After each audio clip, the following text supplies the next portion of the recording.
Dear students, myself Vijay Pratap Singh, and today we are going to start our new book and new syllabus of the class 12. Means today is the first day of this chapter, so that's why we are going to start it from introduction. So dear students, it should be very important. Please, you have to give concentration more and more in this topic. With the help of that, you can able to achieve good marks. With the help of that, Indian economic development. This is the subject, means book name I have written here in front of you. Indian economic development is a very important book and syllabus of the class 12th. And one more thing, Indian economic development topic is a very important part for your life. You want to achieve any examination, you have to revise it. You have to go in any section, UPSC, IAS, anywhere, you have to learn these all things. This is a very important part. This is the history of India, about Indian economics, about Indian development. Each and every rules and regulations are given here in front of you. With the help of that, you can able to achieve your target with the help of this information and with the help of these all subjects. So now we are going to start Indian economic development, and chapter is Indian economy on the eve of independence. Now today we will discuss about each and every information what we can get Indian economy on the eve of independence. So dear students, it should be very important part for your syllabus. Means Indian economy means only for India. What is given inside in the Indian economy, that one we have to read. But dear students, we know very well 16 August 1947 is a very important date. You know very well. This date, each and every student know very well who is the belong from India, who is the belong from Indian nation. Why they know it very well? Because it is a very important part. With the help of that, you can able to achieve your target and should be very important.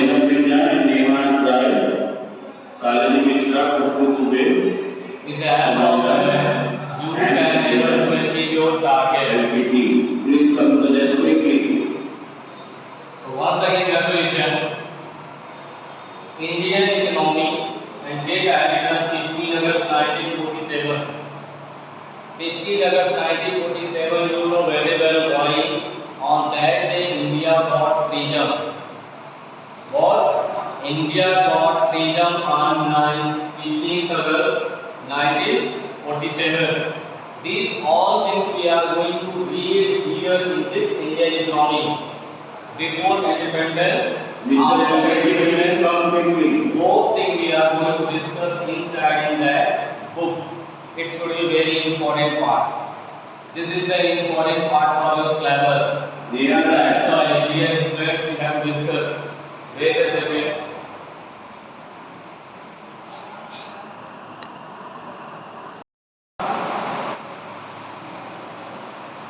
Dear students, 15 August 1947, you know very well. It should be very important part of Indian history. Everyone know about it very well. Who is related with that Indian economy? हमारे भारतीय अर्थशास्त्र अर्थव्यवस्था से जो भी जुड़ा है वो इसके बारे में जानता है. इसके बारे में 15 अगस्त 1947 को हमारा देश आज़ाद हुआ था. अब हम भारत के आज़ाद होने से पहले और आज़ाद होने के बाद के सारे कंडीशंस को पढ़ेंगे इसमें इंडियन इकोनॉमिक डेवलपमेंट में. With the help of that, we can able to read these all things, and it should be a very important part of our Indian economy. So dear students, now we we are going to start our topic, Indian economy on the eve of independence. The structure of Indian present day. What structure we are getting on the present day? That you are getting with the help of history. Particularly in the period of India were under British rule. You know very well. Before 16 August 1947, we are under the British rule. Okay? On that time, British is going to be rule on our India. उस समय British हमारे देश पे राज करते थे और हमारा देश डेवलप नहीं हो पा रहा था। क्यों? तो ब्रिटिश चाहता ही नहीं था कि हमारा देश डेवलप हो। Because one powerful country will never be in that condition. कोई भी पावरफुल कंट्री, शक्तिशाली देश किसी का गुलाम नहीं करेगा या कोई पावरफुल इंसान किसी दूसरे की गुलामी को महसूस नहीं करेगा। This is the important part. That's why they are working for that. India will never get a more power, don't get economic development, otherwise they will fight and demand freedom. That's why British are never working for the development of Indian economy. But we had gotten independence on 1947. After that we are working for Indian economy. Okay? So just we have to start from our topic from here. Now we have come state of Indian economy on the eve of independence. State of Indian economy on the eve of independence we have to discuss now here. The sole proprietors of the British control rule in India was reduce the country to be used the range of marginal support with the help of Great British more rapidly expanding modern industrial base. With the help of that, we are leaving these all things. With the help of that, these are conditions we are facing. It should be very important part. One more thing, as understanding on the exposite nature of the relationship with the help of administration department we are getting. You know very well, this is the important part of our Indian economy. This is the part of education. Wait a second.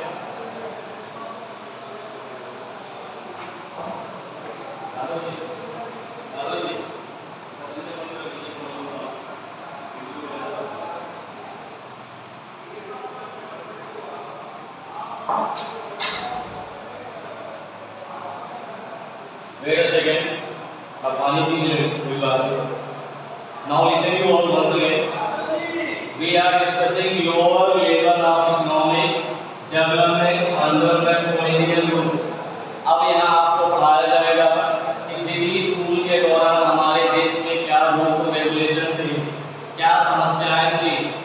British हमारे इस हमें develop होने ही नहीं देना चाहता था, जिससे हमें अनेक प्रकार की समस्याओं का सामना करना पड़ता था। So once again you have to know the topic, lower level of economic development under the colonial rule. On that time when British are ruling on it, जब ब्रिटिश हम पे शासन करते थे, उस समय हमारी इकोनॉमिक डेवलपमेंट कैसी थी? बहुत नीचे, lower level. Our level is very low. With the help of that, our economic development is very less. With the help of that, we can able to know these all things. Okay? Once again listen. जब British हम पे शासन करते थे, तो उस समय हमारा इकोनॉमिक डेवलपमेंट बहुत नीचे था। क्यों था? क्योंकि अंग्रेज हमें शक्तिशाली बनने देना ही नहीं चाहते थे। क्यों? अगर हम शक्तिशाली बनेंगे तो किसी की गुलामी को महसूस नहीं करेंगे, किसी के गुलाम नहीं रहेंगे। That's why our economic development is very low, क्योंकि सारी सुविधाएं हमारे पास आने ही नहीं देना चाहते थे। Because he is the sole proprietorship मतलब पूरे देश पे पूरा एक छत्र राज्य किसका था? अंग्रेजों का। अब बिफोर दैट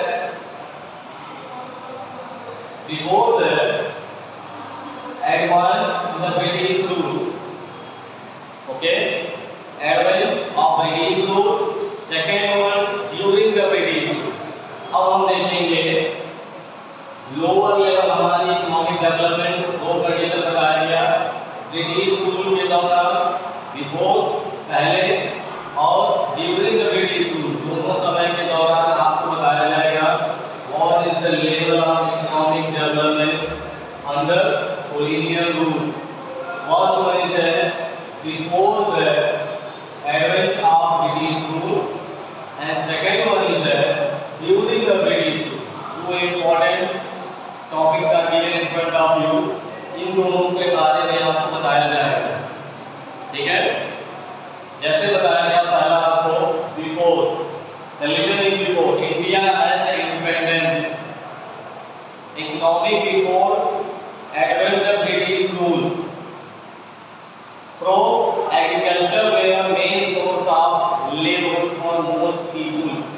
हमारे देश में भारत जब आजाद हुआ स्वतंत्रता के बाद या पहले, दोनों समय हमारे देश में सबसे इम्पोर्टेंट पार्ट थी एग्रीकल्चर। क्या थी? एग्रीकल्चर। क्यों? क्योंकि हमारे देश में उस समय 80% लोग कहाँ रहते थे? गांव में। कहाँ रहते थे? गांव में। और 75% लोग क्या करते थे? कृषि, किसान थे। तो हमारे देश का सबसे इम्पोर्टेंट पार्ट क्या था? Agriculture, okay.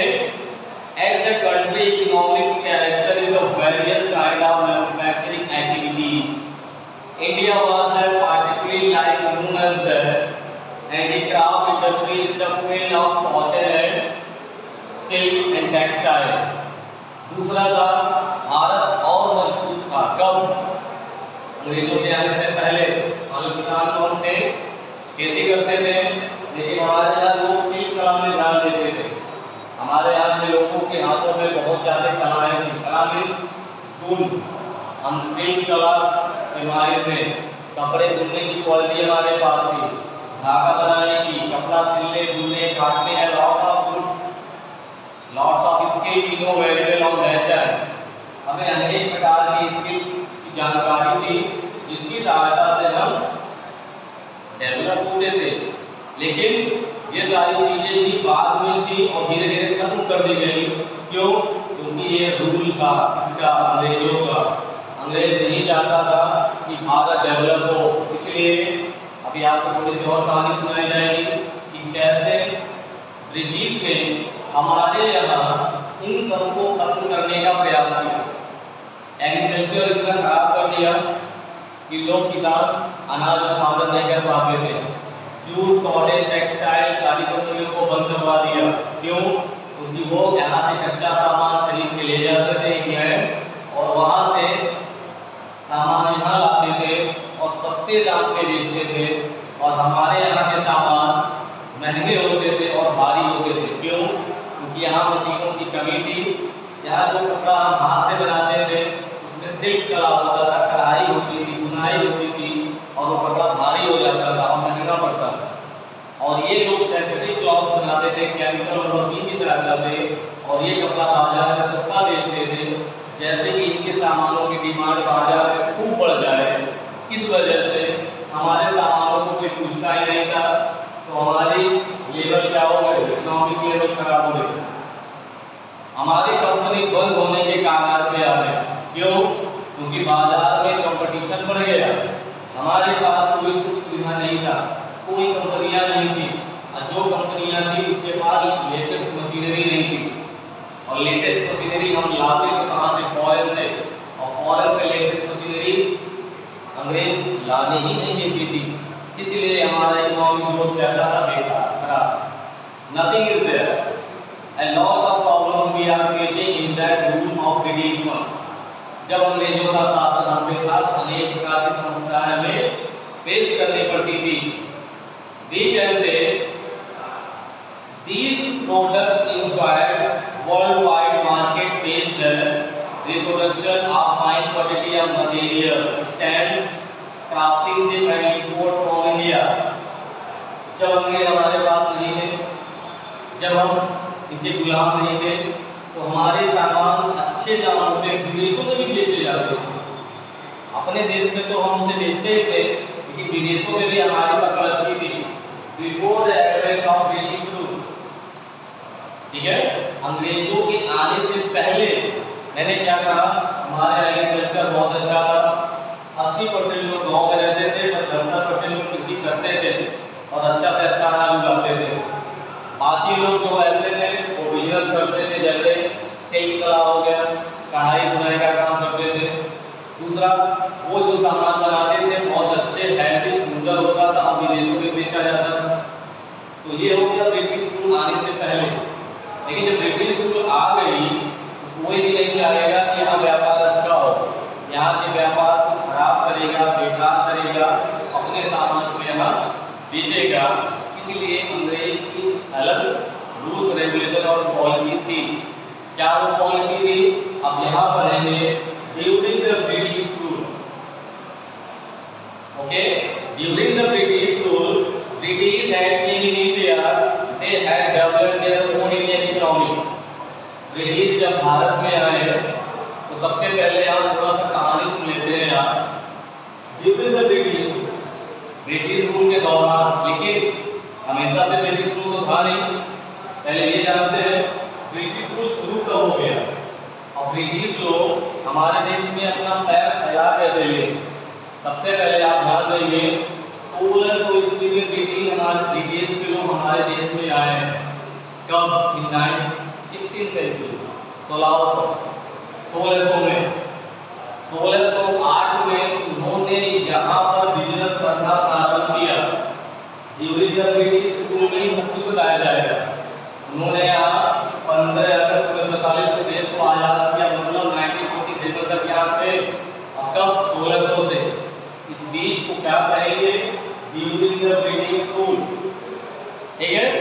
1608 ईस्वी में जब ब्रिटिश के लोग हमारे देश में आए तो उनका एक ही मोटिव था, बिजनेस, ना कि देश पे राज करना। वो ये सोच के नहीं आए थे कि मैं इन्हें गुलाम बना लूंगा, वो बस बिजनेस पर्पस के लिए हमारे देश में आए थे। लेकिन बाद में क्या हुआ, हमें वो गुलाम बना लेंगे। लेकिन इसके पीछे बहुत बड़ी कहानी है, छोटी सी कहानी मैं आपको सुना देता हूँ।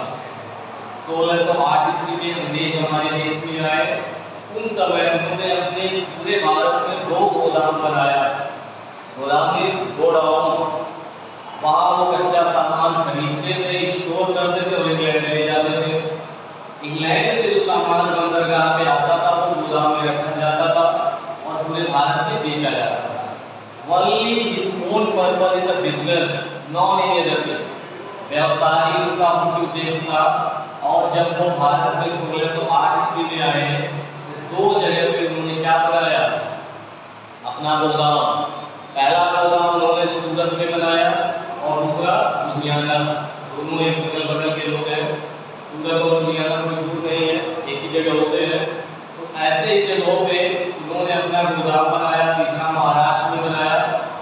तो 3 जगह गोदाम उन्होंने बनाया और अपने देश को रॉ मटेरियल इंपोर्ट एक्सपोर्ट करने लगे, ठीक है। ऐसा कब तक चला? 1757 तक, मतलब 157 साल उन्होंने ऐसा ही किया और फिर भी उनको ऐसा नहीं था कि हम भारत पे राज करेंगे। इतना 1600 में आया, 1757 तक व्यापार किया, मतलब 157 साल, 157 ईयर्स। इतने दिनों में भी उन्हें ये नहीं था कि मैं यहाँ राज करूंगा। लेकिन एक बार ऐसी घटना हुई कि उनके सामान कहाँ से आ रहे थे? समुद्री जहाजों से। तो समुद्री जहाजों से जब सामान आता है तो समुद्री लुटेरे भी होते हैं, तो सामान लूट लेते थे। इनके सामान को लूटने की कोशिश की गई तो इन्होंने क्या किया? उनके पास कमांडो पुलिस होती थी, अपनी खुद की सिक्योरिटी, बंदूक ये डेवलप थे और उन्होंने फाइट किया और उन लोगों को हराया और अपने सामान को सुरक्षित भारत में लाए। तो इससे ये फेमस होने लगे। तब से ये गार्ड रखने लगे। धीरे धीरे ऐसे इनकी प्रोसेस बढ़ती गई और लोग इनसे सिक्योरिटी लेते गए और ये धीरे धीरे अपना पकड़ बनाते गए। और आज क्या हो गया था, आज नहीं मीन्स 1947 से पहले ये भारत पे राज करना शुरू कर दिए। ठीक है, ऐसी बहुत बड़ी कहानी है। अगर हम कहानी बताएंगे तो पूरा वीडियो पूरा लेक्चर कहानी में चला जाएगा और 450 साल की कहानी को रिकॉर्ड नहीं किया जा सकता। Okay, so now come on the topic after that. Okay, during the British rule is here in front of you. आपको बता दिया गया the policies transform from the country to supplier to raw material to consume finished goods production to people. During the British rule में हमने यही देखा कि सामान इंग्लैंड जाता था, इंग्लैंड से आता था, रॉ मटेरियल यहाँ से वहाँ भेज देते थे। A lot of rules and regulations we are facing, a lot of problems we are facing between these all things. So nowadays students, in front of the next topic is given agriculture sector on the eve of independence. Okay, अब agriculture sector को जान लेते हैं कि कृषि वाली हमारी प्रावधान कृषि एरिया कैसा था कब। Agriculture sector on the eve of independence, स्वतंत्रता के दौरान या उसके आगे की सिर्फ हम मान लेते हैं कि हमारे देश में कृषि का क्या स्थान था, कृषि सेक्टर कैसे चल रही थी, उसके फीचर्स के बारे में जान लेते हैं। तो हमारे देश में सबको पता है, अभी मैंने यहाँ लिखा था 80% जनसंख्या गांव में रहती थी और 75% लोग खेती करते थे। तो हमारे देश की आर्थिक अर्थव्यवस्था बहुत मजबूत हो जाती। लेकिन स्वतंत्रता से पहले हमारे देश में किसानों को भी परेशानियों का सामना करना पड़ता था।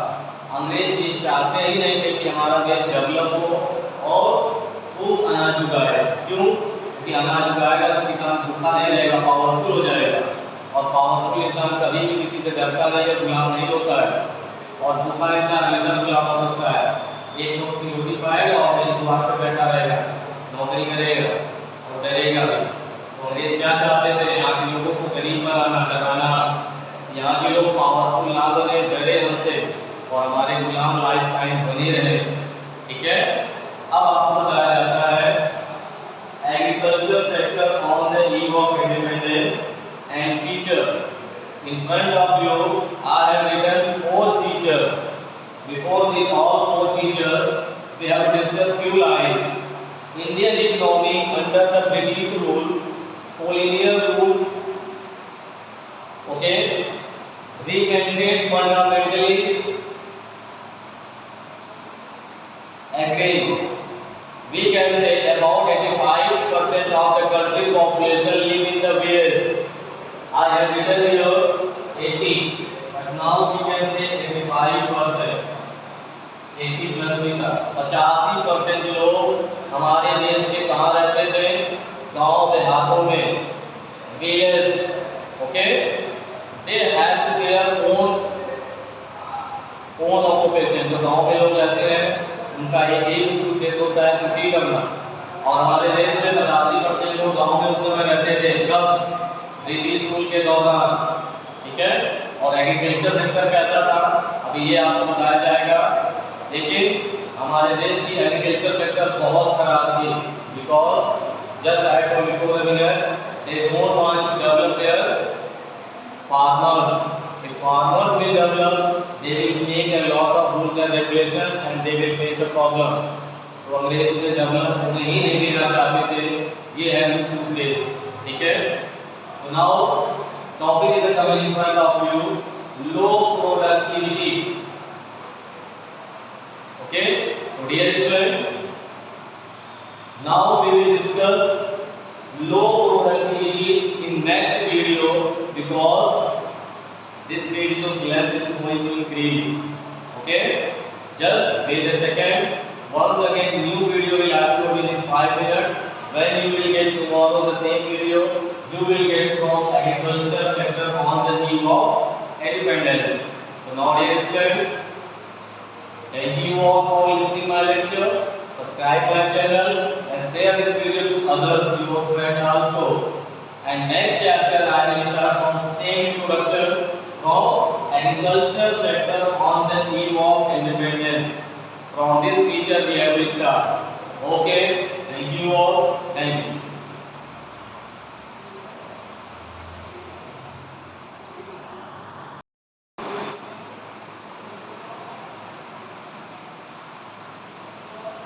Dear students, myself Vijay Pratap Singh. Today we are going to discuss Indian economy development. The same topic we have discussed in the last video. Okay, the same feature we have to discuss here also, but we have to discuss up to here only.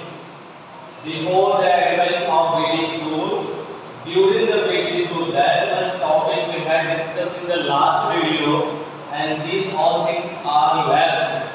So once again we have to revise this one for a few minutes. After that we have to come on our topic agriculture sector on the eve of independence. Means feature we have to discuss. Dear students, our Indian economy is a very important part for Indian development. We know very well India is got freedom on 15 August 1947. Before that, British are ruling here on our country. They are the own sole rules and regulation in India, and they are driving India according to that. That's why we are in a very big trouble. Our economic development is very weak, and we are in problem and trouble. That's why we are very bad nowadays. Why? Because British had made lot of rules and regulation. We didn't get improvement. British ने हमारे देश को कभी develop होने ही नहीं दिया. अनेक rule बनाए, अनेक समस्याएं हमारी उत्पन्न की, और यहाँ के जो भी रॉ मटेरियल थे, कच्चे सामान अपने देश लेके चले गए. लेकिन इन सब के दौरान भी हम लोग धीरे धीरे उभरने लगे. वही हम इस किताब के अंदर पढ़ेंगे, Indian economic of development. But today dear students, we are starting this topic that we have to start from zero, means first chapter. और पहले चैप्टर में आपको ये बताया जाएगा कि भारत स्वतंत्रता से पहले कैसा था और स्वतंत्रता के बाद क्या हुआ. In that first chapter we have to discuss about the independence of India. Before independence, we are in the rule of British rule. They are making their own rules. We are under them, and we are facing a lot of problems. With all these problems, we are in the rules and regulation in the British one, and they are making their own rules, and we are a perishable person. हम कोई भी काम करते थे हमें दंड मिलता था. हमारे बिजनेस को आगे बढ़ने नहीं दिया जाता था. बिजनेस में उनकी कंपनियां हमारे कंपनियों को कंपटीटर होती थी, और उनके सामान हमारे सामान से सस्ते होते थे और अच्छे होते थे. Because they have latest technologies, machine, and we don't have these all things. That's why we are facing a lot of problems. We are facing lot of problems. That's why our economic development is very weak. So with the help of these all things, we have to discuss next topic, agriculture sector on the eve of independence. Okay, means feature we are going to discuss. You know very well, when we had got freedom on that time, 85% of people are living in village area. स्वतंत्रता जब पाए तो भी, या उसके बाद भी, या पहले भी, हमारे देश की 85% जनसंख्या देहात में रहती थी, गांव में, और 75% लोग किसान थे. ठीक है, किसान थे मतलब उनका एक ही मुख्य उद्देश्य था खेती करना, और किसान एक ही काम जानता है, खेती करना. वो अनाज उगाता है, पूरा देश उसे खाता है, और आउट ऑफ इंडिया भी उसे सप्लाई करते हैं, वो भी खाता है. इसलिए आप जान लो, agriculture and farmer is a very important part of Indian development. आपको मैं धीरे धीरे जैसे मेरा क्लास बढ़ता जाएगा, आपको मैं बेस्ट इकोनॉमिक कंडीशन सिखाने का प्रयास करूंगा. This is the important part for your syllabus. और किसी भी तैयारी में आप जाते हैं तो ये वीडियो आपके काम आएगा. मैंने बताया स्टार्टिंग में यूपीएससी, आईएएस में इंडियन डेवलपमेंट के क्वेश्चन पूछे, पीडीएफ को, ऐसे बहुत से एग्जाम है जो आपके सामने आने वाले इन फ्यूचर, और यही सिलेबस होता है, कुछ और बाहर से नहीं होता. ऐसी छोटी छोटी चीज़ों को पूछा जाता है. तो मैंने बताया कि हमारे देश में 85% जनसंख्या गाँव में रहती थी, 75% उसमें से किसान थे। अगर 75% लोग किसान थे तो किसान थे तो हमारा एग्रीकल्चर अच्छा होना चाहिए, लेकिन ब्रिटिश रूल के दौरान एग्रीकल्चर को एकदम जीरो बना दिया गया था। क्यों? क्योंकि हमारे यहाँ पे कोई सुविधाएं ही नहीं थी ब्रिटिश रूल के दौरान। क्यों नहीं थी? मेन उद्देश्य है कि हमें डेवलप होने दिया जाता था कि हम डेवलप हो पाए। इसलिए पहला कंडीशन आपके सामने लिखा है लो प्रोडक्टिविटी। हमारे यहाँ अनाज का उत्पादन बहुत कम था। लो प्रोडक्टिविटी मीन्स अनाज का उत्पादन ना के बराबर था, शून्य नहीं था, but it should be very low. It should be very important part to know this all things.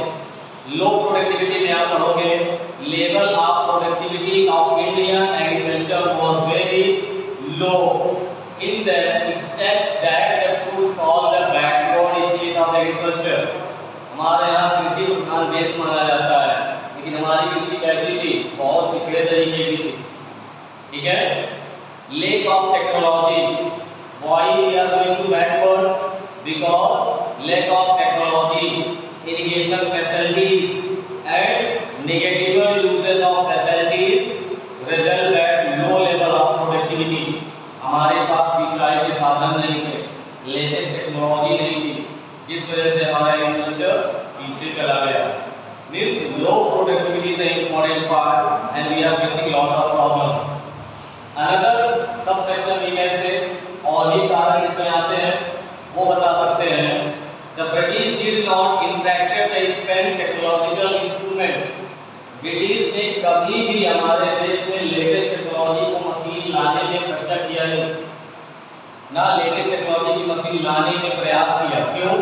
अगर तकनीक हमारे पास होगा तो ये गरीबी घटने लगेगी, प्रोडक्टिविटी बढ़ जाएगी और हम गुलामी नहीं बर्दाश्त करेंगे। सबको पता है एक भूखा इंसान से डरेगा नहीं, डरेगा।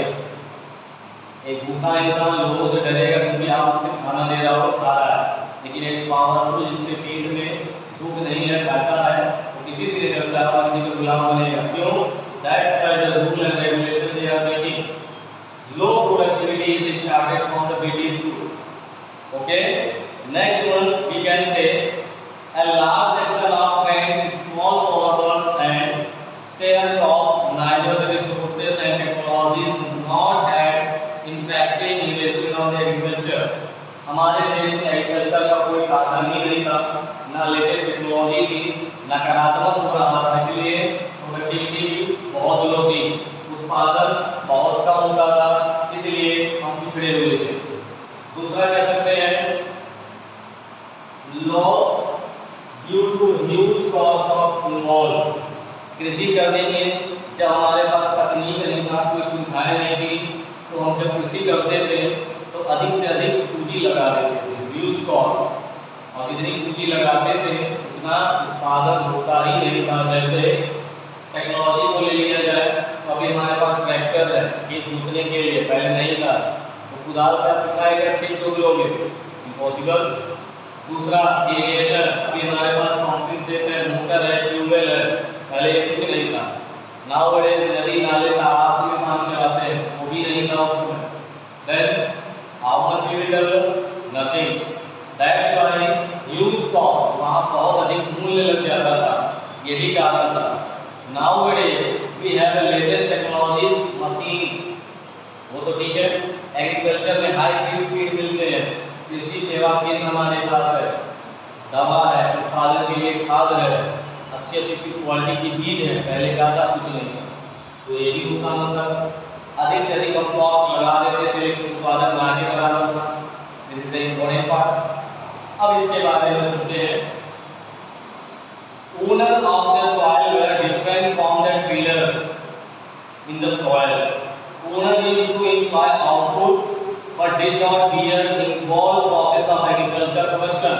हम जुताई, बुआई, कटाई, बोने में जितना खर्चा कर देते थे उतना उत्पादन होता ही नहीं था, इसलिए हमारा एग्रीकल्चर बहुत पीछे था।